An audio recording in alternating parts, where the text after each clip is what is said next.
All right, y'all. So today is Wednesday. We had our weekly meeting. Now we are having a meeting that I don't really need to be at. The guys kind of handle it on their own. I want to show face at this meeting because it is for headlines for the barbershops. I want to take this opportunity because a lot of people don't know this, but I want to take this opportunity to let you know there are chairs available at Headlines. We're always looking for good people. I mean, most of the time people who follow the channel, they probably have the right mindset. They probably have values that are in line with ours.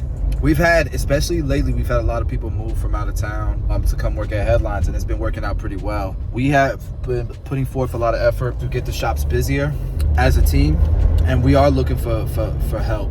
If you're a barber looking for a barbershop in the Tampa Bay area, all you gotta do is call one of our locations, ask for one of the managers, and see if we have any chairs available. I can tell you, if your first question is how much is booth rent and not about things that actually are of value, then you're probably wasting our time. I never understood that question during a call to see if there's an opportunity for a chair. You know, the number on booth rent, whether it's $25, a $50 difference, or $80 difference, doesn't matter if you don't know the value that shop brings. The team, the marketing, the ambiance, the demographics, the location. If you don't know all that, any of that information, then how do you value whatever the booth rent is? Even if you're not interested in working at Headlines, there's a nugget for you if you're trying to find a good place to work at. Typically, a good place to work at is not defined by who's charging the cheapest booth rent. It's funny how that kind of goes over a lot of barbers' heads, but it doesn't go over a barber's head when we say charge your worth.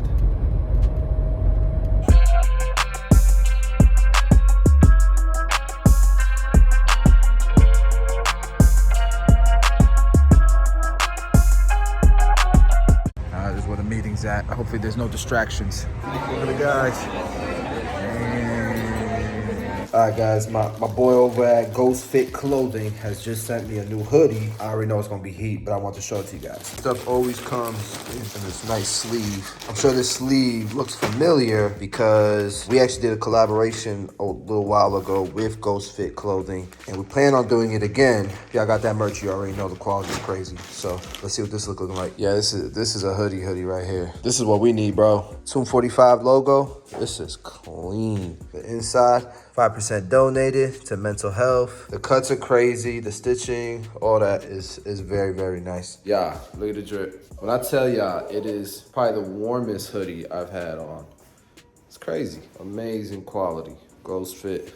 Oh yeah, that's nice. I'll put a link in the description below if you guys want one. This is not a sponsorship or nothing like that. I'm just showing love to a friend of mine, fellow entrepreneur trying to do it big, man. This is nice though. All right, so we are at Oxford Exchange with the fam. Sandwich looks incredible. Builders potatoes. Right now, I'm at Armature Works. It's like a chow hall vendor. They got like little shops and stuff all throughout. But I didn't know they had like this event center. This would be like a really nice spot for like an EWP again. Doing the EWP, probably super expensive to do it here, but this would be a nice place to do like a keynote and all that, right? Yeah, so we do this every Valentine's Day. She takes Elijah on a date. I take Valentina on a date, right? We just try to make it a big deal so that when they get older. Yeah, well, you usually give Elijah money to pay for me. I usually give Elijah money to pay for dinner, and then I'll wine and dine my daughter. Go pick her an outfit. Right now we're putting together gifts. Show everybody what you come up with. Justine's already helping me. Look, this will be part of her gift. Pop it purse. And then Justine will pick her out an outfit, Elijah an outfit, and we'll make it like a date night, but separate dates. So like I'll go to a different restaurant with Valentina, and she'll go to a different restaurant with Elijah. Kind of something we've always done since they were little. Oh, and then teddy bears. I always get her a teddy bear, like a big one. Yeah, that's the shirt that I picked out. She would like these jeans, but I think she needs like a size 5. Yeah, that's the one. Look, got her this teddy bear. Oh, please. That's the shirt. Those are the jeans for her. Oh, she's gonna be out here feeling herself. Right, that's cute. Got her a couple toys as well that I think she's gonna love. Hey, wait, let me see. You got a poppet purse. You got some swag. You like it? You happy? I love it. Ooh, so that teddy bear goes with your collection? Oh, yeah, it is. What is this? This is Scrunchies. They're so nice. Are we going on a date? I guess I'll okay. Dang, girl. She don't care about dates. She just wants to get her gifts. Got your jeans. Daddy put that outfit for you to wear tonight. Thank you. Oh my gosh. I love you. See your drip? Got some drip? You gonna take mommy out? We gotta get you a cut. We gotta get you fresh. I got this. Dang, boy. Ooh, look at that. The Nike. So that's gonna be a crazy fit, bro. Oh, we're gonna have a good time tonight, huh? So what'd you just whisper in my ear? I said I'm kind of broke, so I'm gonna need him to lend me some money. Elijah, this is why you need to stop spending all your damn money on Robux so that you have money for days like this. Unbelievable. Elijah said he didn't have much. He had to work with what he had, so this is what he gave us, which he probably got from his classmates, right, babe? But I told him it was the thought that counts. He wanted to come give us something in return. Salad. Table. You want to go there and stay? That way? All right, come on, baby. This is fun. Already? All right, let me get off this thing because me and my baby are having a Valentine's Day. Hey guys, just a heads up, man. I was talking to Jay Majors yesterday, and man, CT Barber Expo is right around the corner. That's the biggest barber expo in the world. Anywhere from like 6,000 to 10,000 barbers pull up from all over the world. This is the show that companies release product, that companies show out, that barbers come and compete. It's just an eventful weekend. I think it's like a 3-day thing. I'm excited this year. We got some special releases. Hopefully that we'll be able to premiere at the CT Barber Expo. I'm not sure where you guys are at as far as what shows you want to go to, but I get asked all the time. When's the next show? CT Barber Expo is the one you want to be at, man. It's in May. Book your tickets now. Get the VIP if you want to learn. As long as they don't have like issues with COVID and stuff, I feel like it's gonna be a movie that weekend. So I don't know if you guys have been looking to do it, but if you do it, go do it now. I don't know if you guys know, but I got some new frames. So this was one of my Valentine's Day gifts. Some new frames by Habibi. I like them. Yo, it's interesting. People ask me all the time, how do you get faster at cutting? How do you get more efficient? What I try to tell people, I feel like people want a different answer. You get the typical answers: repetition. Get your reps in, it'll come in time. Just focus on quality, it'll come in time. I think that's a great answer. I think there's more to it than just repetition. You gotta think with intent to get more efficient, right? Obviously, we're not talking about sacrificing quality, but you gotta get more efficient. And so there's simple things like keeping everything simple, sticking to the same foundation, the same system. If you do fades, stick to the same thing for a little while. Have a roadmap with every haircut that you do. I use the same face system on everybody for years, and then I just detailed it after. Not just that, but your tools. Make sure your tools are on point. One of the things that barbers will say all the time, and I think it's a little misleading. It's not the clipper, it's not the tool, it's the barber. Yes, but we're talking about a business we're running. We're talking about a profession that we're doing. And your tools absolutely matter because it's not about the one haircut you do. It's about being able to take on whatever amount of customers you can take on in a day and be able to charge more, because the quality isn't the only reason why, you can charge more, but it's also because you get people in and out. Nobody wants to sit in your chair for an hour and a half. So there's gotta be a balance. It can't just be this way or that way. It can't just be binary. There's gotta be a balance, right? I always kept my station real simple. I kept a trimmer and 2 clippers. Why? Because if one of my other clippers died, I'd have one. I learned that haircuts could come out better if I had one clipper that was mostly for bulk cutting, and then I follow it up with a different type of clipper, a different blade with a different motor type, a different cutting type, right? Now, I'm not saying only own one clipper and one trimmer. That's about the stupidest thing you could do. What if one of them breaks? You gotta have a damn arsenal in a drawer somewhere, bro. Some of you guys be doing too much, and because you do too much, because you're desperate trying to build clientele, giving customers the world, they start coming back 6 months later. They're gone because you ain't the same barber you were when you locked them in. I would much rather you under promise and over deliver, where your under promise looks just as good as everybody else's, but you over deliver because you do more than everybody else, right? But you do it in a way that you can meet those expectations on a day-to-day, on an every service basis. Just I say this all the time. If you're gonna do hand massage, you better do it for everyone every single time. If you are not gonna commit to that, don't add that to your services. Don't add that to your routine. One of the things that really helped me out too was every time I had a new customer, I always styled their hair because I wanted to be able to educate them on how to maintain their hair. I feel like that's important. But every time after that, I would ask if they wanted their hair styled. most of my clients, once I did it once and then I started asking after that, most of them would say no. Some of them would say yes. And then the ones that said no most of the time, every now and then they would say yes.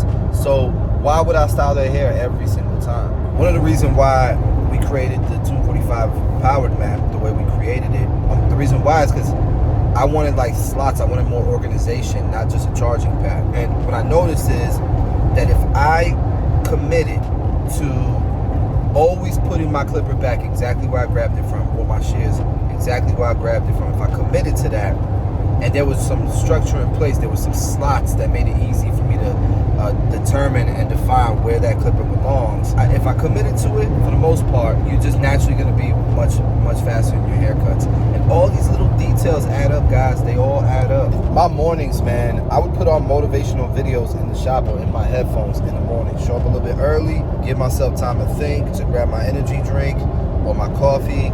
You know, just get excited for the day and look at it as like a game. Yesterday I made $500, right? And I have 17 clients or 18 clients. Today I want to beat that number of clients, and I want to get to at least 550, 600. And reminding yourself throughout the day what that competitiveness is. But if you look at it that way, I feel like it's a lot of fun. At least for me, it was a lot of fun being in the shop like that. Make sure you have a bunch of clean combs and a bunch of brushes, and then make sure you have backup sets of guards just in case a guard breaks or anything like that. And then while you're cutting hair, man, you want to try to commit to no distractions, to not overdoing it on one side. By the time you get done with the haircut, you're going to see things that miss throughout the cut anyways. So you might as well move on, get to the end of the cut, and then detail something. When you're taking a test in school and there's a question that got you stumped, and you stay at that question for a damn 10 minutes instead of moving on, finishing the test, and then going back and completing the questions you didn't complete. Teach you that in school, because what you don't want to do is end up finally finishing that question, and then you got 10 minutes to answer 20 questions, 20 more questions. You don't want to be that guy. So if you got a 30-minute haircut, you better get through most of the haircut in about 20 minutes. Guys, do not vlog and drive. Do not vlog and drive. I do not recommend. Don't let customers or anything, mess up your day, get your energy off. Like, sometimes I'll get in a bad mood and then it just messes up my day. You don't want to do that, man. I remember things like clients that wanted the world, right? Like, you might say, I want shears on top, I want a low compressed fade, I want a faded in beard, I want you to shape my beard real good, I want it enhanced, and like just make sure no hairs are like sticking out here. You have those clients that want you to take an hour and a half on them.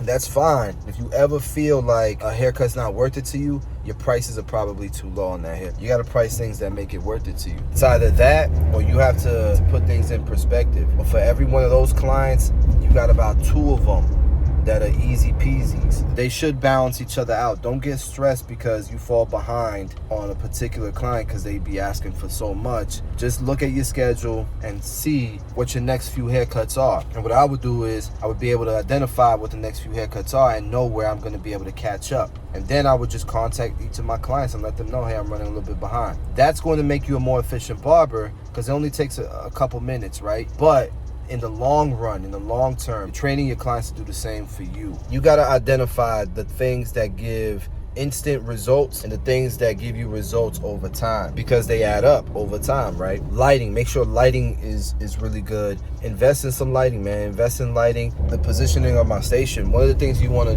do mentally, you want to ask yourself, what are the things that you do naturally, organically, second nature? Not what you want to do. Where do you routinely, organically, second nature? Let's say you turn off your clippers and you go to grab something. Do you turn right or do you naturally turn left?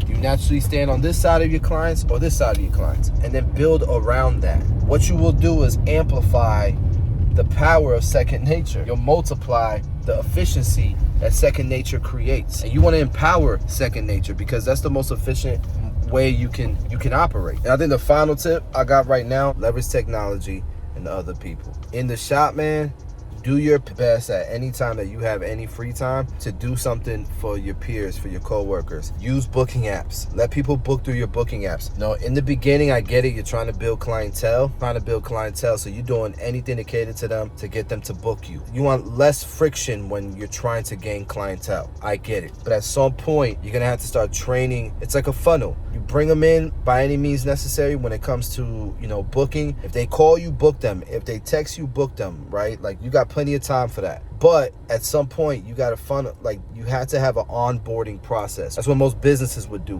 right? Because you're a business. So we got to think of it like an onboarding process. And so that onboarding process, once you get them in your chair, you're cutting them, you're conversating with them, you're teaching them towards the end of the appointment how they can book you again. What's the best, most effective way that they can book you again? Utilize booking apps, utilize schedulers, utilize your website.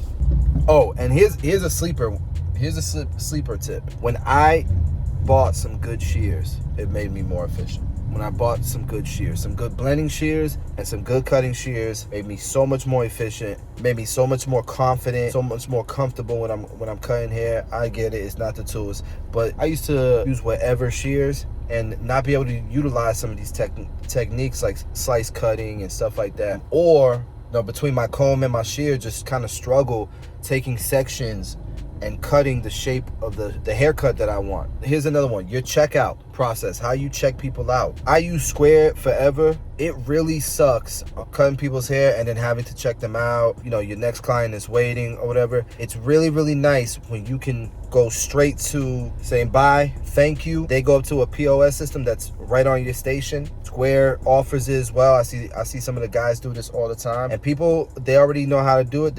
It's like self-checkout. They check themselves out. Getting faster isn't just about cutting hair. You got to have efficiency throughout your whole day, throughout your whole workflow. So we've talked about today different ways to get faster at cutting hair, different ways to get faster throughout the entire customer flow from the time they get into the shop to the time they get out, utilizing technology and your coworkers so that throughout the day you're less likely to have some of these wrenches thrown in your wheel because everything is dependent on you, including your lunch or whether you're thirsty or not. The more you can just focus on your clients and cutting hair, the more efficient you're gonna be. Again, I guess the biggest thing about this video would be to point out being fast, being efficient isn't just about cutting hair. There's so much more to worry about when you're in a barbershop. It's something that you don't really experience until you're in the shop, but you're gonna find that getting faster at cutting hair is just, you know, by the time you get into a shop, you should be pretty comfortable with fading and stuff, and you should have a system. After that, it's just being able to focus on the system and focus on the things that matters and having the discipline, know when to say no, move on from that question, revisit that question when you're done.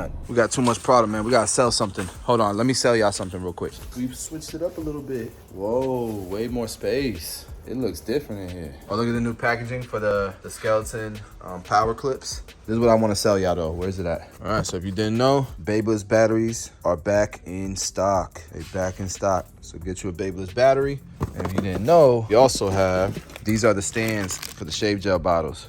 So you can just put your shave gel bottle on here. It's always upside down, so it's always ready to use. This is called an efficiency builder right here. This tool right here. Put it here, put your shave gel in. You never have to do, I'm not doing that, but you get what I'm saying. You never have to do that to make sure that the shave gel's ready to use. It's always ready to use. You grab it, you squeeze it. That's an efficiency builder. It seems like such a petty thing, but it adds up. Same thing with more battery life. The less I gotta worry about this thing charging, the more efficient I become. That's the part that gets over people's heads. But for the most part, tools are for two different things. Either to do a better job or to make you more efficient at doing that job. Hopefully that argument is dead. All right, guys, this time I'm out for real. So appreciate y'all watching this vlog. I'll see you guys on the next video.